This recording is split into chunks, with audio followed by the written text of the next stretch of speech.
जय श्री कृष्ण। आप सभी को फाल्गुन मास शुक्ल पक्ष आमल की एकादशी की ढेरों शुभकामनाएं।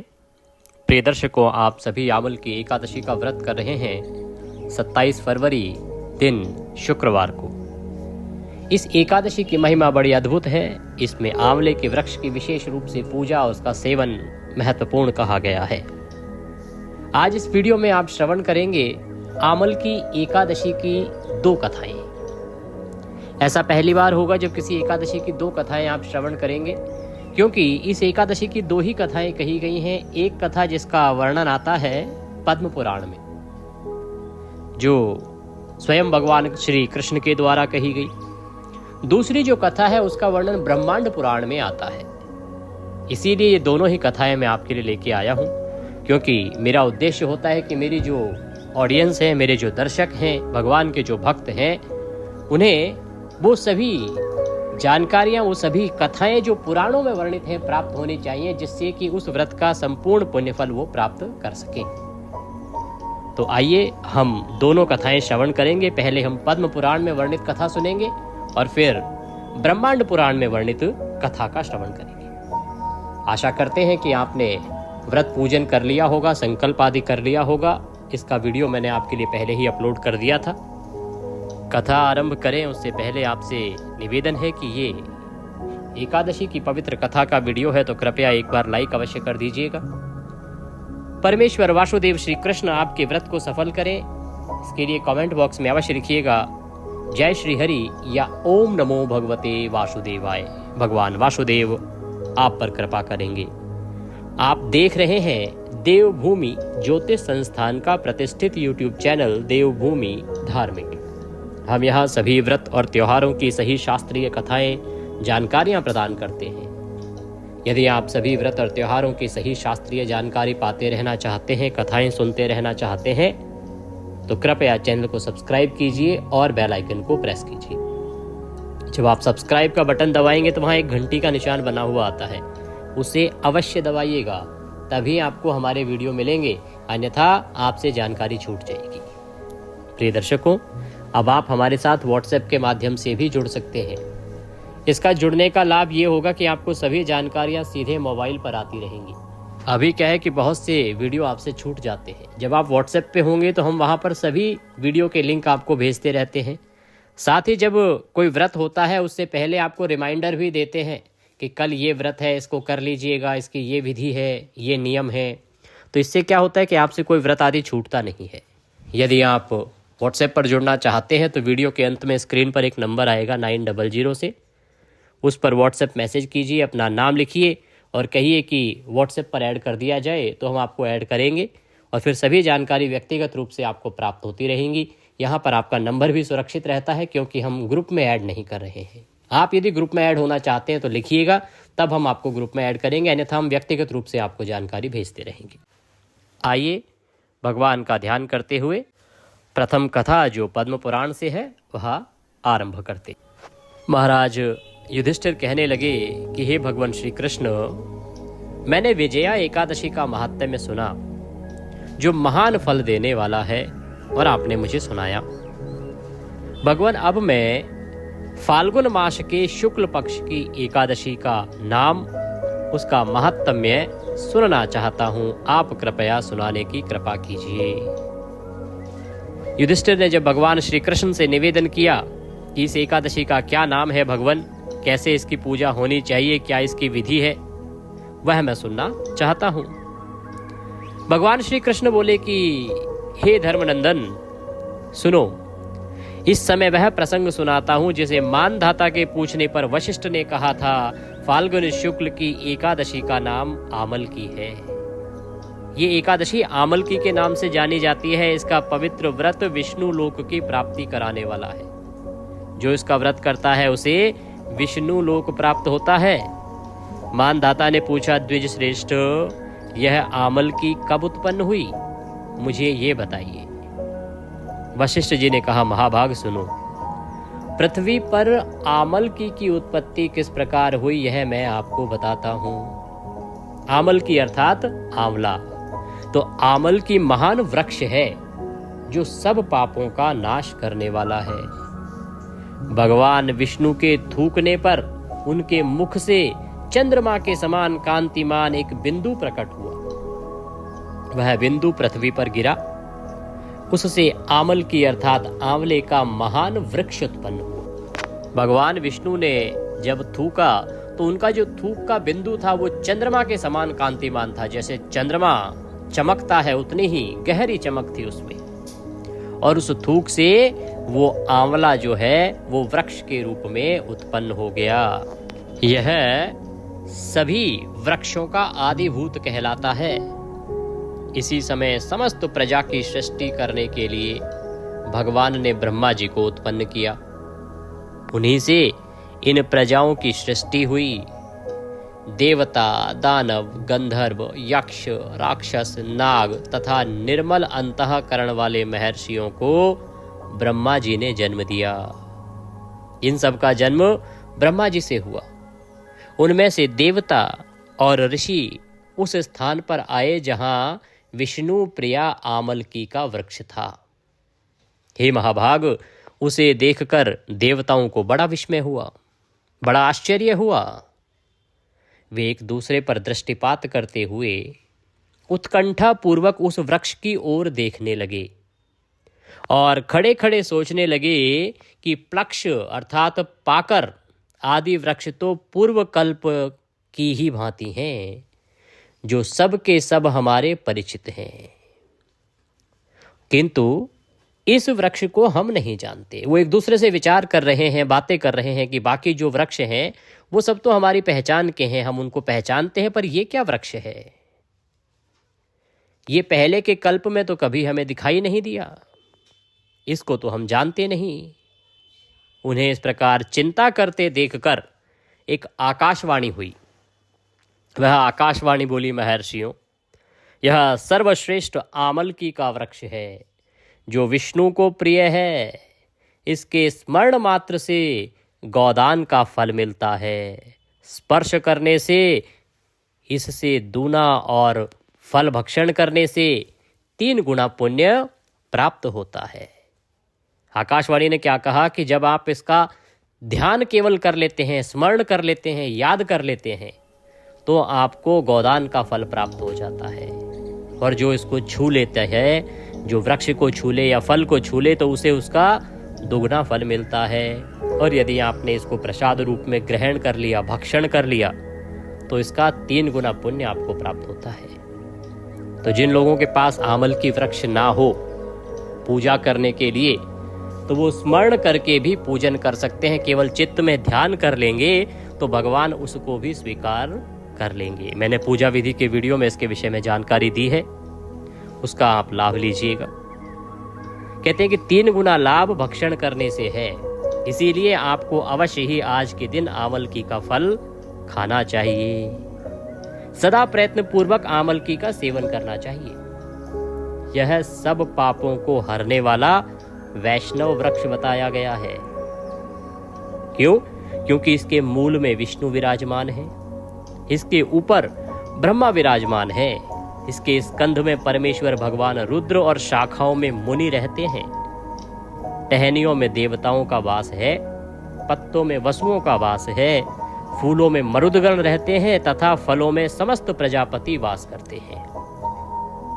आमल की सर्वदेवमयी बताई गई है, अर्थात सभी देवता इसमें समाहित हैं। अतः विष्णु भक्त पुरुषों के लिए यह परम पूज्य है। जो भगवान विष्णु का भक्त है, भगवान विष्णु की आराधना करता है, पूजन करता है, उसे अवश्य ही यह आमलकी की पूजा करनी चाहिए और आमलकी का सेवन करना चाहिए। यह सुन के ऋषि बोले कि अव्यक्त स्वरूप से बोलने वाले महापुरुष, हम लोग आपको क्या समझें? आप कौन हैं? क्योंकि वो आकाशवाणी थी, कोई दिखाई नहीं दे रहा था। तो सभी ऋषियों ने कहा कि आप दिखाई तो दे नहीं रहे, आप हैं कौन? हम आपको क्या समझें? क्या आपका नाम है? आप कोई देवता हैं या कोई अन्य है? हमें ठीक ठीक बताइए, सही सही प्रकार से बताइए। तब आकाशवाणी हुई, आवाज आई, जो संपूर्ण भूतों के कर्ता और समस्त भूतों के सृष्टा हैं, जिन्हें विद्वान पुरुष भी कठिनता से देख पाते हैं, वही सनातन विष्णु मैं हूं। देवाधिदेव भगवान विष्णु का कथन सुनकर उन ब्रह्म कुमार ऋषियों के नेत्र आश्चर्यचकित हो उठे। जब उन्हें पता लगा कि ये साक्षात भगवान विष्णु की वाणी है तो सबको बड़ी हैरानी हुई, उन्हें बड़ा विस्मय हुआ। वे आदि अंतर रहित भगवान की स्तुति करने लगे। सभी ऋषि बोले, संपूर्ण भूतों के आत्मभूत आत्मा एवं परमात्मा को नमस्कार है। अपनी महिमा से कभी च्युत न होने वाले इन भगवान अच्युत को नित्य प्रणाम है। अंतर रहित परमेश्वर को बारंबार प्रणाम है। दामोदर, सर्वज्ञ और यज्ञेश्वर को नमस्कार है। मायापते, आपको प्रणाम है, आप विश्व के स्वामी हैं, आपको नमस्कार है।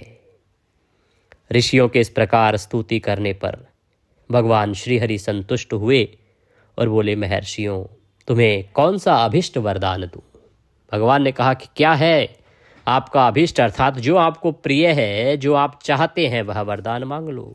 यह सुन के ऋषि बोले, भगवान, यदि आप संतुष्ट हैं तो हम लोगों के हित के लिए कोई ऐसा व्रत बतलाइए जो स्वर्ग और मोक्ष रूपी फल प्रदान करने वाला हो। तो भगवान विष्णु बोले, महर्षियों, फाल्गुन शुक्ल पक्ष में यदि मनुष्य पुष्य नक्षत्र के होने पर, अर्थात जब पुष्य नक्षत्र हो, पुष्य नक्षत्र से युक्त द्वादशी हो, तो वह महान पुण्य देने वाली और बड़े बड़े पातकों का नाश करने वाली होती है। द्विजवरों, उसमें जो विशेष कर्तव्य है उसको सुनो। आमल की एकादशी में आंवले के वृक्ष के पास जाकर वहां रात्रि में जागरण करना चाहिए। इससे मनुष्य सब पापों से छूट जाता है और सहस्त्र गोदान का फल प्राप्त करता है। यहाँ पे दो महत्वपूर्ण जानकारियां हैं प्रिय दर्शकों। भगवान ने कहा है कि फाल्गुन शुक्ल पक्ष में यदि पुष्य नक्षत्र युक्त द्वादशी हो तो आप बड़े ही सौभाग्यशाली हैं। इस वर्ष यह योग प्राप्त हो रहा है। द्वादशी रहेगी 28 तारीख को और पुष्य नक्षत्र भी बन रहा है। तो ये जो समय रहेगा पुष्य नक्षत्र का, जो 9:30 बजे से शुरू होगा 28 तारीख को, ये बड़ा कल्याणकारी है। कहते हैं कि इस समय जो भगवान का पूजन करता है वह सभी पातकों का नाश हो जाता है, उसके सभी पातक नष्ट हो जाते हैं। तो आप जो पारण करेंगे वो प्रयास करके 9:30 से पहले ना कीजिएगा। अगर आप लाभ लेना चाहते हैं इस शुभ योग का तो 9:30 बजे के बाद आप पारण करेंगे तो आपको ये महाफल देने वाला पुष्य नक्षत्र जो है यह प्राप्त होगा, जिसके विषय में स्वयं भगवान नारायण ने कहा है। मैंने अपनी पूजा विधि के वीडियो में और जो एकादशी का वीडियो था उसमें भी इसके विषय में आपको जानकारी दी थी कि पुष्य नक्षत्र आ रहा है और इसका वर्णन पद्म पुराण में वर्णित है। तो भगवान के द्वारा कही गई वाणी है ये, इस पर आपको अवश्य विश्वास करना चाहिए और इसका लाभ लेना चाहिए। आगे वह आकाशवाणी स्वरूपी भगवान श्री विष्णु कहते हैं कि द्विजवरों, उसमें जो विशेष कर्तव्य है उसको सुनो कि आमल की एकादशी में आंवले के वृक्ष के पास जाकर वहां रात्रि जागरण करना चाहिए। रात्रि जागरण का फल भगवान ने कहा है सहस्त्र गोदानों का। सहस्त्र गायों का दान करने से जो फल प्राप्त होता है वो आंवले के साथ बैठ के जागरण करने से प्राप्त होता है। विप्रगण, यह व्रतों में उत्तम व्रत है जिसे मैंने तुम लोगों को बताया। इस प्रकार जब भगवान विष्णु ने कहा तो ऋषि बोले, भगवान, इस व्रत की विधि बतलाइए, यह कैसे पूर्ण होता है, इसके देवता, नमस्कार और मंत्र कौन से हैं वो भी बताइए। उस समय स्नान दान कैसे किया जाता है, पूजन की कौन सी विधि है और उसके लिए मंत्र क्या है, इन सब बातों का यथार्थ रूप से वर्णन कीजिए, ये हम सुनना चाहते हैं। भगवान विष्णु ने कहा, द्विजवरों, इस व्रत की उत्तम विधि है, श्रवण करो। एकादशी को प्रातः काल दंत धावन आदि करके और स्नान आदि करके व्रत संकल्प करें कि हे पुंडरीकाक्ष, हे भगवान विष्णु, मैं एकादशी को निराहार रहकर दूसरे दिन भोजन करूंगा, आप मुझे शरण में रखें। ऐसा नियम लेने के बाद चोर, पतित पाखंडी, दुराचारी, मर्यादा भंग करने वाले तथा गुरु पत्नीगामी मनुष्यों से वार्तालाप ना करें। जो अनुचित चरित्र वाले लोग हैं उनके साथ कोई व्यवहार ना करें, आज के दिन कोई बातचीत भी ना करें। अपने मन को वश में रखते हुए स्नान जो कहा गया है नदी पे करें, पोखरे में करें, कुएं पर करें, घर पे करना है तो घर पे करें। इसमें मृत्तिका लगाकर स्नान करना चाहिए। जब शरीर पर मिट्टी लगाएंगे तो उसके विषय में एक मंत्र कहा है। भगवान कहते हैं कि यह मंत्र बोलते हुए अश्व क्रांते रथ क्रांते विष्णु क्रांते वसुंधरे मृत्तिके हर में पापम जन्म कौट्यम समर्जितम। साथ भगवान कहते हैं कि इस प्रकार से निवेदन करना चाहिए कि हे वसुंधरे, तुम्हारे ऊपर अश्व रथ चला करते हैं तथा वामन अवतार के समय भगवान विष्णु ने भी तुम्हें अपने पैरों से नापा था। हे मृत्तिके, मेरे करोड़ों जन्मों में जो पाप मेरे द्वारा किए गए हैं, मेरे उन सब पापों का हरण कर लो। इस प्रकार से मिट्टी लगाते हुए भगवान का स्मरण करना चाहिए। फिर जल से स्नान करते हुए इस प्रकार से मंत्र बोलना चाहिए। त्वं मातः सर्वभूतानां जीवनं तत्रक्षकम् स्वेदज उद्भिद जातीनां रसानां पतये नमः। स्नातो अहं सर्वतीर्थेषु हृद प्रश्नेषु च नदीषु देवखातेषु इदं स्नानं तु मे भवेत्। जल की अधिष्ठात्री देवी मातः, तुम संपूर्ण भूतों के लिए जीवन हो, वही जीवन जो स्वेदज और उद्भिज जाति के जीवों का भी रक्षक है। तुम रसों की स्वामिनी हो, तुम्हें नमस्कार है। आज मैं संपूर्ण तीर्थों, कुंडों, झरनों, नदियों और देव संबंधी सरोवरों में स्नान कर चुका। मेरा यह स्नान उक्त सभी स्नानों का फल देने वाला हो। इस प्रकार से स्नान करते समय मनुष्य को निवेदन करना चाहिए, प्रार्थना करनी चाहिए। भगवान कहते हैं कि विद्वान पुरुष को चाहिए कि वह परशुराम जी की सोने की प्रतिमा बनवाए। प्रतिमा अपनी शक्ति और धन के अनुसार 1 या आधे माह से स्वर्ण की होनी चाहिए। स्नान के पश्चात घर आकर पूजा और हवन करें। सब प्रकार की सामग्री लेकर आंवले के वृक्ष के पास जाएं। वृक्ष के चारों ओर की जमीन झाड़ बुहार कर लीप पोत कर शुद्ध करें। शुद्ध की हुई भूमि में मंत्र पाठ पूर्वक जल से भरे हुए नवीन कलश की स्थापना करें। कलश में पंचरत्न और दिव्य गंध आदि छोड़ें। श्वेत चंदन से उसको चर्चित करें। कंठ में फूल की माला पहनाएं। सब प्रकार के धूप की सुगंध फैलाएं। जलते हुए दीपों की श्रेणी सजाकर रखें। तात्पर्य यह है कि सब ओर से सुंदर एवं मनोहर दृश्य उपस्थित करें। इतना सुंदर दृश्य हो वहां पे जो बड़ा ही मनोहर हो। पूजा के लिए नवीन छाता, जूता और वस्त्र भी मंगवा कर रखें। ये भगवान परशुराम के लिए अर्पित करने चाहिए। कलश के ऊपर एक पात्र रखकर उसे दिव्य लाजों अर्थात खीलों से भर दें। फिर उसके ऊपर स्वर्ण में परशुराम जी की स्थापना करनी चाहिए। सोने की परशुराम जी की मूर्ति की स्थापना करनी चाहिए। इस प्रकार स्थापना करते हुए उनके प्रत्येक अंग की पूजा करनी चाहिए। विशोकाय नमः कहकर उनके चरणों की पूजा करें। विश्वरूपणे नमः, इससे दोनों घुटनों की पूजा करें। उग्राय नमः, इससे जंघाओं की पूजा करें। दामोदराय नमः, इससे कटी भाग की। और पद्मनाभाय नमः, इससे उदर की। श्री वत्सधारिणे नमः, इससे वक्षस्थल की। चक्रणे नमः से बाईं बाह की पूजा करें। गदिने नमः, इससे दाहिनी बाह की।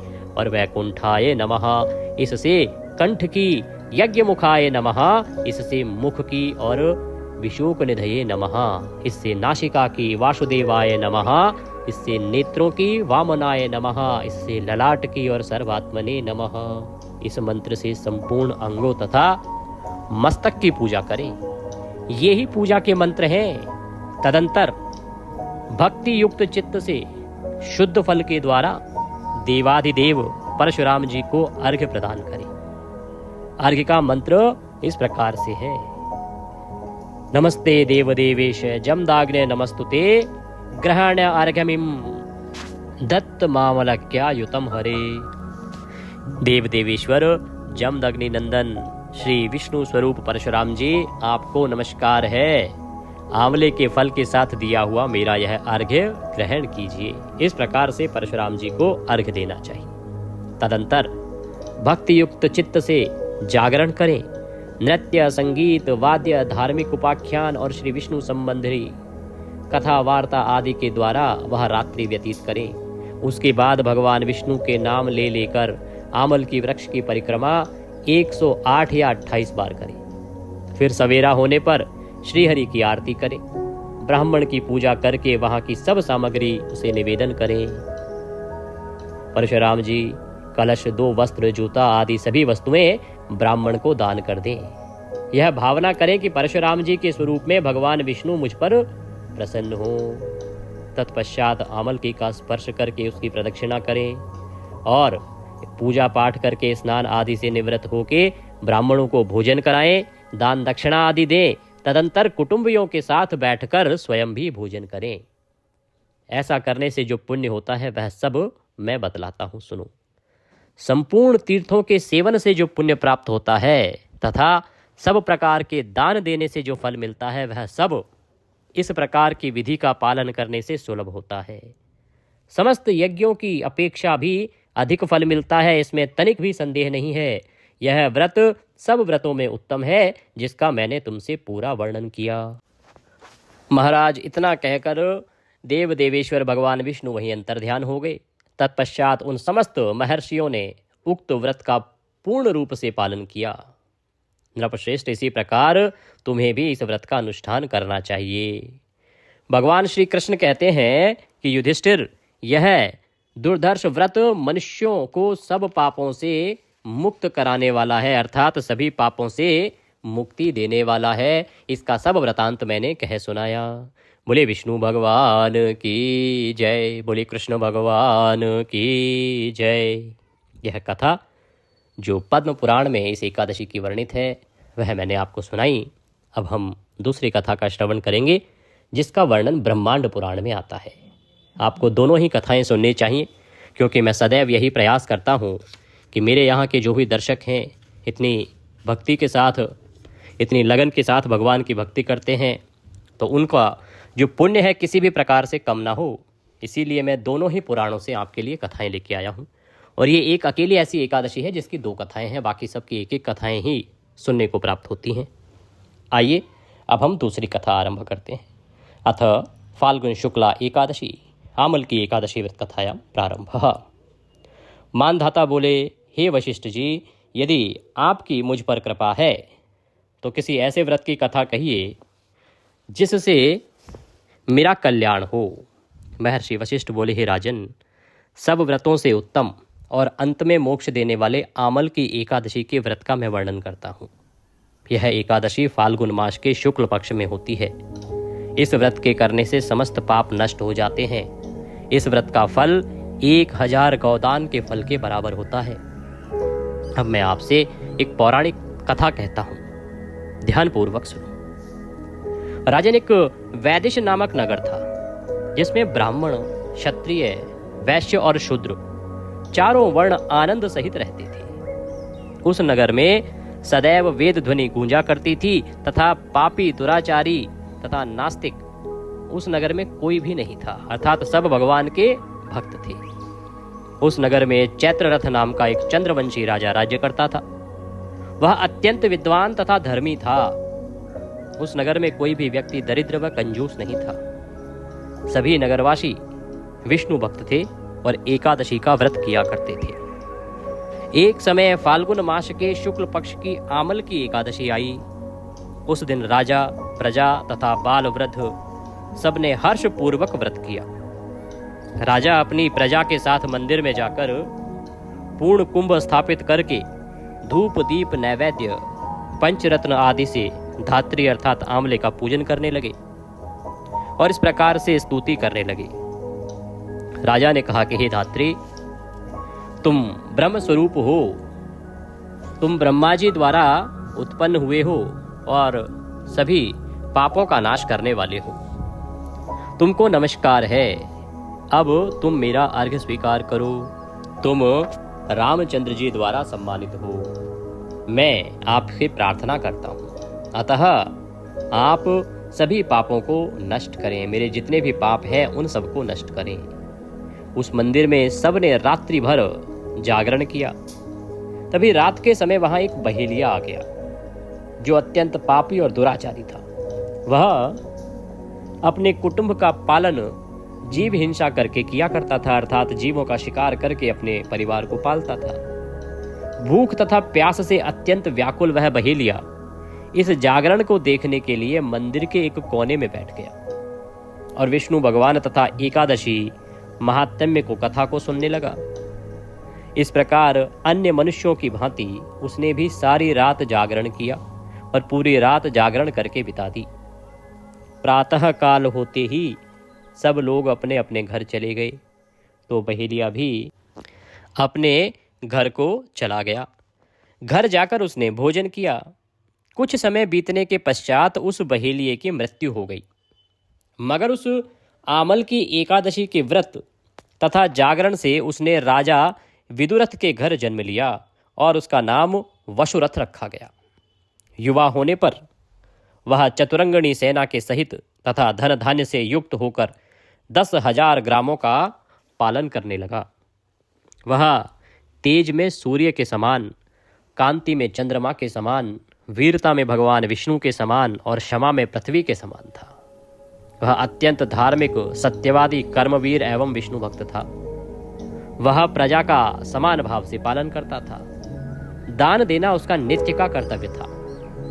एक दिन राजा शिकार खेलने के लिए गया। देवयोग से वह मार्ग भूल गया और दिशा ज्ञान ना रहने के कारण उसी वन में एक वृक्ष के नीचे सो रहा।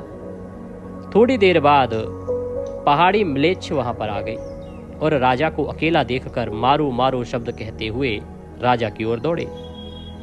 म्लेच्छ कहने लगे कि इस दुष्ट राजा ने हमारे माता पिता, पुत्र, पौत्र आदि अनेक संबंधियों को मारा है तथा देश से निकाल दिया है, अतः इसको अवश्य मारना चाहिए। ऐसा कहकर वे म्लेच्छ उस राजा को मारने दौड़े और अनेक प्रकार के अस्त्र शस्त्र उसके ऊपर फेंके। वे सब अस्त्र शस्त्र राजा के शरीर पर गिरते ही नष्ट हो जाते और उसका वार पुष्प के समान प्रतीत होता, अर्थात उन सभी अस्त्रों का उस राजा पे कोई प्रभाव ही नहीं हुआ। अब उन म्लेच्छों के अस्त्र शस्त्र उल्टा उन्हीं पर प्रहार करने लगे, जिससे वो मूर्छित होकर गिरने लगे।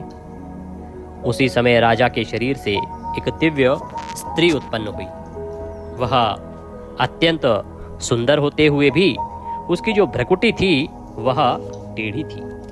उसकी आंखों से लाल अग्नि निकल रही थी, जिससे वह दूसरे काल के समान प्रतीत होती थी। वह स्त्री म्लेच्छों को मारने दौड़ी और थोड़ी ही देर में उसने सब म्लेच्छों को काल के गाल में पहुंचा दिया।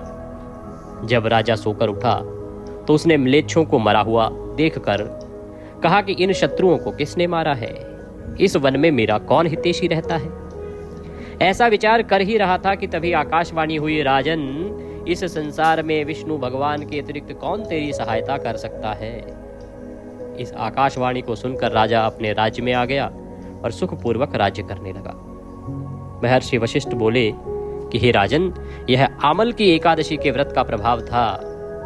जो मनुष्य इस आमल की एकादशी का व्रत करते हैं वे प्रत्येक कार्य में सफल होते हैं और अंत में भगवान विष्णु के लोक को जाते हैं। बोलिए विष्णु भगवान की जय। इसी के साथ यह एकादशी की कथा यहाँ पूर्ण होती है। कथा सुनने के बाद आपको विष्णु शास्त्र नाम का श्रवण भी करना चाहिए। मैंने आपके लिए अलग से अपलोड किया है, उसका लाभ लीजिएगा। प्रिय दर्शकों, आज गीता के 7वें अध्याय को पढ़ के उसका पुण्य पितरों को भी अर्पित करना चाहिए, बड़ा कल्याणकारी होगा। तो वह भी मैंने अपलोड किया है। गीता का 7वां अध्याय भी सुनिएगा। कथा के बाद विष्णु शास्त्र नाम के बाद आरती करेंगे। आरती के बाद भगवान का ध्यान करते हुए दिन को व्यतीत कीजिए। कथा के निमित्त दक्षिणा आदि जो भी आप अर्पित करना चाहते हैं तो स्क्रीन पर नंबर आ रहा होगा 900 से, उस पर भेज सकते हैं, या जो QR कोड हमने दिया है उसको स्कैन करके उस पर भी भेज सकते हैं। सायंकाल को कीर्तन करना चाहिए। कीर्तन का वीडियो मैंने अपलोड किया है, उसका लाभ लीजिएगा। सभी स्तोत्र और पाठ हैं उसमें, जिनको सुनने से कीर्तन का पुण्यफल प्राप्त होता है। रात्रिकाल को जागरण के समय जो स्तोत्र पाठ सुनने चाहिए वो भी मैंने उसमें अपलोड किए हैं, तो रात्रिकाल के जागरण के समय भी उन्हें अवश्य सुनिएगा। आइए अब खड़े हो जाएं और आरती करना आरंभ करते हैं। ओम कर्पूरगौरम करुणावतारम संसार सारम भुजगेन्द्रहारम सदा वसंतम हृदयारवृंदे भवम भवामी सहितं नमामि। ओम जय जगदीश हरे, स्वामी जय दीनानाथ हरे। भक्त जनों के संकट क्षण में दूर करे। ओम जय जगदीश हरे। जो ध्यावे फल पावे, दुख विनशे मन का। सुख संपत्ति घर आवे, कष्ट मिटे तन का। ओम जय जगदीश हरे। मात पिता तुम मेरे, शरण कहूँ मैं किसकी। स्वामी शरण कहूँ मैं किसकी। तुम बिन और न दूजा, प्रभु बिन और न कोई। आश करूँ मैं जिसकी। ओम जय जगदीश हरे। तुम पूर्ण परमात्मा, तुम अंतर्यामी। पार ब्रह्म परमेश्वर, तुम सबके स्वामी। ओम जय जगदीश हरे। तुम करुणा के सागर, तुम पालन करता। स्वामी तुम रक्षा करता। मैं मूरख खल कामी, मैं सेवक तुम स्वामी। कृपा करो भरता। ओम जय जगदीश हरे। तुम हो एक अगोचर, सबके प्राणपति। स्वामी सबके प्राणपति। किस विध मिलूं दया में, कैसे आऊं शरण में। तुमको मैं कुमति। ओम जय जगदीश हरे। तीन बांधो दुख हरता, ठाकुर तुम मेरे। स्वामी रक्षक तुम मेरे। अपने हाथ उठाओ, अपने शरण लगाओ। द्वार पड़ा मैं तेरे। ओम जय जगदीश हरे। विषय विकार मिटाओ, पाप हरो देवा। स्वामी कष्ट हरो देवा। श्रद्धा भक्ति बढ़ाओ, हृदय प्रेम बढ़ाओ। संतन की सेवा। ओम जय जगदीश हरे। तन मन धन सुख संपत्ति सब कुछ है तेरा। स्वामी सब कुछ है तेरा। तेरा तुझको अर्पण, प्रभु जी को अर्पण। क्या लागे मेरा। ओम जय जगदीश हरे। पूर्ण ब्रह्म जी की आरती जो कोई जन गावे। स्वामी प्रेम सहित गावे, प्रभु सुबह शाम गावे। कहत शिवानंद स्वामी, रटत हरि हर। स्वामी मन वांछित फल पावे। ओम जय जगदीश हरे। त्वमेव माता च पिता त्वमेव, त्वमेव बन्धुश्च सखा त्वमेव। त्वमेव विद्या द्रविणं त्वमेव सर्वं मम देवदेवः। मन्त्रहीनं क्रियाहीनं भक्तिहीनं सुरेश्वरः। यत् पूजितं मया देवो परिपूर्णं तदस्तु मे। यदक्षरपदभ्रष्टं मात्राहीनं च यद्भवेत् तत्सर्वक्षम्यतां देवो प्रसीदाय परमेश्वरे। आवाहनं न जानामि विसर्जनं। पूजां चैवं न जानामि क्षम्यतां परमेश्वरः। जिस घर होवे आरती, शरण कमल चितलाय। तहाँ प्रभु रक्षा करें, ज्योति अनंत जगाए। बोलिए विष्णु भगवान की जय। शीतलीकरण कीजिए, फिर भगवान को आरती दीजिए, स्वयं आरती लीजिए और नियमों के अनुसार दिन को व्यतीत कीजिए। आप सभी को एकादशी की ढेरों शुभकामनाएं। जय श्री हरि।